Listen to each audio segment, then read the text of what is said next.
कुलबेली में आपका स्वागत है। यहाँ आप सुनेंगे बाल कहानियाँ, इतिहास के रोमांचक किस्से और संस्कृति से जुड़ी कुछ मज़ेदार बातें।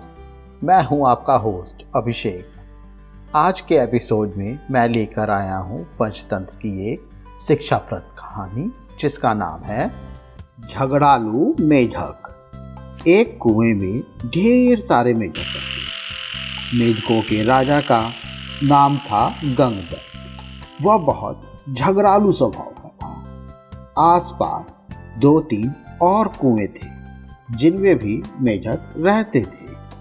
हर कुएं के मेढकों का अपना राजा था। हर राजा से किसी न किसी बात पर गंगदत्त का झगड़ा होता रहता था। वह अपनी कोई भी गलत काम करने लगता और कोई बुद्धिमान मेढक उसे रोकने की कोशिश करता तो वो मौका मिलते ही अपने पाले हुए मेढकों से उनकी पिटाई करवा देता था। कुएं के मेढक गंगदत्त के इस व्यवहार से बहुत ही गुस्से में थे। दरअसल गंगदत्त अपनी हर मुसीबत के लिए दूसरों को दोष देता रहता था। एक दिन गंगदत्त की पास के पड़ोसी मेढक राजा से खूब लड़ाई जमकर तू-तू-मैं-मैं। गंगदत्त ने अपने कुएं में आकर बाकी मेढकों को बताया कि पड़ोसी राजा ने उसका अपमान किया है और इस अपमान का बदला लेने के लिए उसने अपने मेढकों को पड़ोसी कुएं पर हमला करने को कहा। मगर सब जानते थे कि झगड़ा गंगदत्त ने ही शुरू किया होगा, इसलिए कुछ बुद्धिमान मेढकों ने एकजुट होकर एक स्वर में कहा, राजन, पड़ोसी कुएं में हमसे दुगने मेढक हैं। वे स्वस्थ और हमसे ज्यादा ताकतवर हैं। हम यह लड़ाई नहीं लड़ेंगे। गंगदत्त यह सुनकर सन्न रह गया, बुरी तरह तिलमिला गया। मन ही मन उसने ठान ली कि इन गद्दारों को भी सबक सिखाना होगा। गंगदत्त ने अपने बेटों को बुलाकर भड़काया, बेटा, पड़ोसी राजा ने तुम्हारे पिता का घोर अपमान किया है। जाओ उस राजा के बेटों की पिटाई करो। गंगदत्त के बेटे एक दूसरे का मुंह देखने लगे। आखिर बड़े बेटे ने कहा, पिताश्री, आपने कभी हमें टर्राने की इजाजत नहीं दी। टर्राने से ही मेढकों का बल आता है, हौसला आता है और जोश आता है।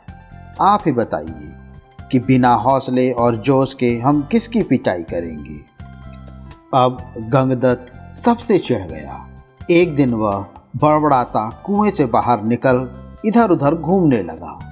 उसने एक भयंकर नाग को पास ही बने अपने बिल में घुसते देखा। यह देखकर उसकी आंखें चमकी। उसने सोचा, जब अपने दुश्मन बन जाएं तो दुश्मन को दोस्त बना लेना चाहिए। यही सोचकर वह बिल के पास जाकर बोला, नागदेव, मेरा प्रणाम। नागदेव फुफकारे, अरे मेढक, मैं तुम्हारा बैरी हूँ, तुम्हें खा सकता हूँ और तू मेरे ही बिल में आकर मुझे आवाज दे रहा है। गंगदत्त तर्राया, हे नाग, कभी कभी शत्रुओं से ज्यादा अपने दुख देने लगते हैं। मेरा अपनी जाति वालों और संघों ने इतना घोर अपमान किया है कि उन्हें सबक सिखाने के लिए मुझे तुम जैसे शत्रु के पास सहायता मांगने आना पड़ा। तुम मेरी दोस्ती स्वीकार करो और मजे करो। नाग बोला, मजे? कैसे मजे? गंगदत्त ने कहा, मैं तुम्हें इतने मेढक खिलाऊंगा कि तुम अजगर जैसे मोटे हो जाओगे। नाग ने शंका व्यक्त की, पानी में मैं जा नहीं सकता, कैसे पकड़ूंगा मेढक?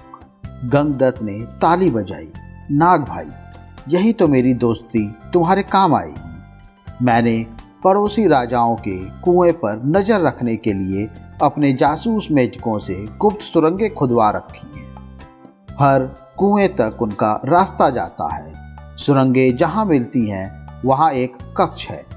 तुम वहां रहना और जिस जिस मेढक को खाने के लिए कहूं उन्हें खाते जाना। नाग गंगदत्त से दोस्ती के लिए तैयार हो गया क्योंकि उसमें उसका लाभ ही लाभ था। एक मूर्ख बदले की भावना में अंधा होकर अपनों को ही दुश्मन के हवाले करने को तैयार हो तो दुश्मन क्यों न इसका लाभ उठाए। नाग गंगदत्त के साथ सुरंग कक्ष में जाकर बैठ गया। गंगदत्त ने पहले सारे पड़ोसी मेढक राजाओं और उनकी प्रजा को खाने के लिए कहा। नाग कुछ ही हफ्ते में सारे दूसरे कुएं के मेढकों को सुरंग के रास्ते जा जाकर खा गया। जब सारे मेढक समाप्त हो गए तो नाग गंगदत्त से बोला, अब किसे खाऊं, जल्दी बता। 24 घंटे पेट फुल रखने की आदत पड़ गई है। गंगदत्त ने कहा, अब मेरे कुएं के सभी सयाने और बुद्धिमान मेढकों को खाओ। जब सारे बुद्धिमान मेढक खत्म हो गए तो प्रजा की बारी आई। गंगदत्त ने सोचा, प्रजा की ऐसी की तैसी हर समय कुछ न कुछ शिकायत करती रहती है। पूरी प्रजा का सफाया करने के बाद नाग ने खाना मांगा तो गंगदत्त बोला, नागमित्र, अब केवल मेरा परिवार और मेरे दोस्त ही बचे हैं। खेल खत्म और मेढक हजम। नाग ने फन फैलाया और फुफकारने लगे, मेढक, मैं अब कहीं नहीं जाने वाला। तू अब मेरे खाने का इंतजाम कर, वरना हिस्सा साफ। गंगदत्त की बोलती बंद हो गई। उसने नाग को अपने मित्र खिलाए। फिर उसके बेटे नाग के पेट में गए। बेटे खाने के बाद नाग फुफकारा, और खाना कहाँ है? गंगदत्त ने डरकर अपनी पत्नी मेजकी की ओर इशारा किया। मेजकी को खाने के बाद नाग ने मुंह फाड़ा, खाना। गंगदत्त ने हाथ जोड़कर कहा, अब तो केवल मैं बचा हूं, तुम्हारा दोस्त गंगदत्त, अब लौट जाओ। नाग बोला, तुम मेरे कब से दोस्त हो गए और मैं तुम्हें क्यों ना खाऊं। इतना कहकर नाग ने उसे झट से अपने मुंह में ले लिया और उसको खा गया। दोस्तों, इस कहानी से हम लोगों को यह शिक्षा मिलती है, अपनों से बदला लेने के लिए जो दुश्मन का साथ लेता है उसका अंत निश्चित होता है। मुझे उम्मीद है आपको ये कहानी पसंद आई होगी। ऐसी ही और कहानी सुनने के लिए हमारे चैनल को लाइक और सब्सक्राइब करें। इस कहानी को ज़्यादा से ज़्यादा शेयर करें। जल्द ही मिलते हैं एक और नई कहानी या किस्से के साथ। तब तक के लिए धन्यवाद।